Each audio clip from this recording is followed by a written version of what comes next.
यार आज हम लोगों को चैप्टर नंबर 13 के लाइन्स एंड एंगल्स के बारे में बताते हैं। जैसे कि लाइन्स और एंगल्स के बारे में आपको पहले हम बता चुके हैं, तो उसके कुछ आगे जो बातें होती है उसके बारे में हम आपको क्या करते हैं आज समझाते हैं।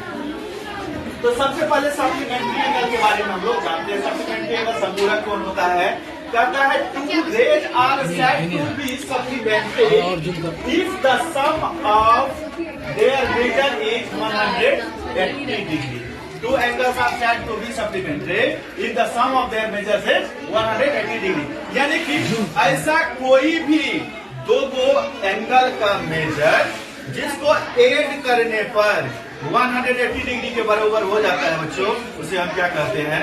सप्लीमेंट्री एंगल्स कहते हैं। अब कोई भी दो को एंगल ले लीजिए और उसका सम अगर 180 के इक्वल होता है, उसको हम लोग क्या कहते हैं? सप्लीमेंट्री एंगल्स कहते हैं। ठीक है बच्चों, तो जैसे कि 10 डिग्री प्लस 170 इक्वल टू कितना होता है? 180। 90 प्लस 90 इक्वल टू 180। मतलब कहेगा ऐसा कौन सा दो एंगल है जिसका वैल्यू भी इक्वल है और वो सम अगर हो जाता है, उसका सम अगर हम फाइंड करते हैं तो वो 180 के बराबर हो जाता है।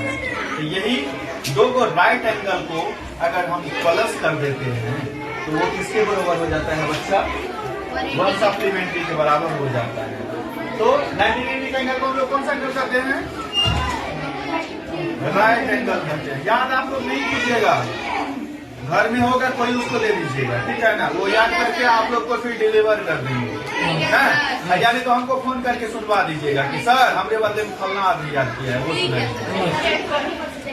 चलिए, उसके बाद कॉम्प्लीमेंट्री एंगल्स होता है। कॉम्प्लीमेंट्री एंगल्स कहते हैं पूरक कोण को, और ये बिल्कुल ऊपर वाले के जैसा ही होता है, बस मेजरमेंट का थोड़ा सा 19-20 होता है। मेजरमेंट का थोड़ा सा क्या होता है? 19-20 होता है। डायरेक्ट आधा होता है रे। डायरेक्ट क्या होता है? आधा 19-20 नहीं होता है, डायरेक्ट 50-50 हो जाता है उसका। Complementary angle, two angles are said to be the complementary if the sum of their measures is 90 degree.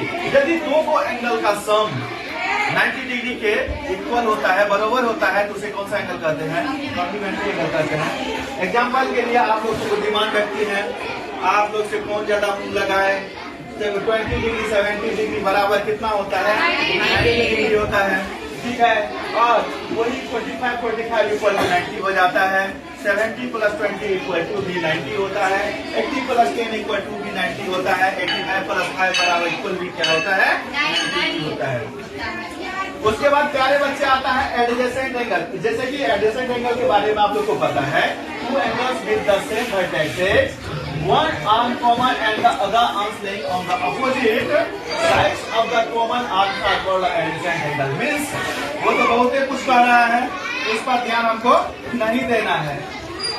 दो एंगल आपस में जब सटल रहेगा, दो एंगल आपस में जब क्या रहेगा? सटल रहेगा। मतलब ये क्या होगा? एक कॉमन आर्म्स के साथ वो ज्वाइन रहेगा, जुड़ा हुआ रहेगा, तो उसे हम लोग क्या कहते हैं?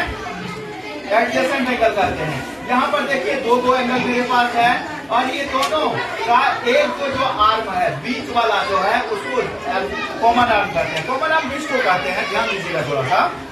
ऐसा आर्म जो दो एंगल के लिए काम करता है, ऐसा आर्म जो दो एंगल के लिए आपस में क्या करता है?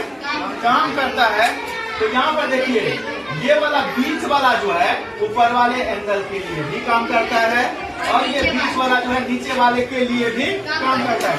यानी कि जो दोनों में अपना सहयोग देता है, ठीक है, तो उसे हम लोग क्या कहते हैं?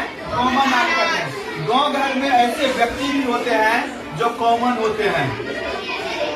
दो भाई में अगर लड़ाई होता है तो उसमें उसका कॉमन योगदान होता है।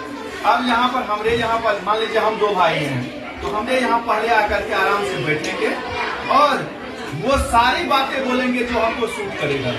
आराम से मेरे यहाँ चाय पियेंगे, पान खाएंगे, ठीक है, और उसके बाद फिर सफर करके सुबह में मेरे यहाँ आए तो शाम में हमारे भाई के यहाँ आ जाएंगे वो, ठीक है, और वो सारी बातें फिर से आप उनको समझाएंगे, ठीक है, जो उनको सूट करता है, उनके यहाँ भी चाय पियेंगे और पान खाएंगे।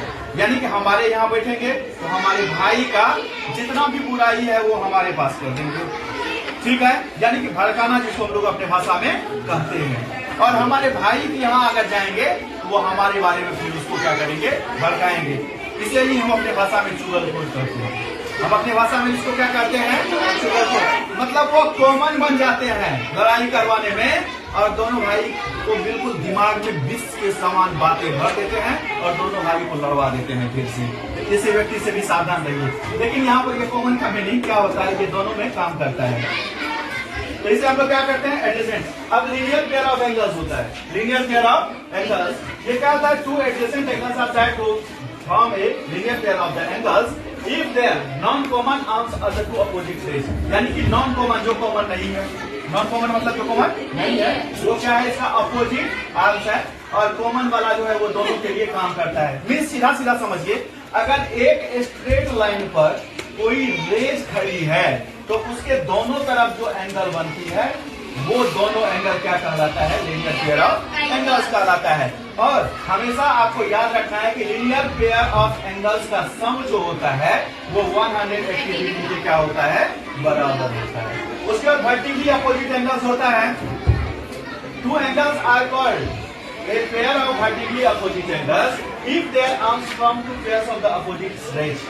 यानी कि दो पेयर ऑफ अपोजिट रेज से बना होता है। सीधा सीधा हम लोग अपने भाषा में इसको जानते हैं, जब दो स्ट्रेट लाइन एक दूसरे को क्या करती है, क्रॉस करती है, तो इसके आमने सामने वाला नीचे वाला ऊपर वाले के और लेफ्ट साइड वाला राइट साइड वाले के क्या होता है, बराबर हो जाता है। इसे ही हम वर्टिकली अपोजिट एंगल कहते हैं।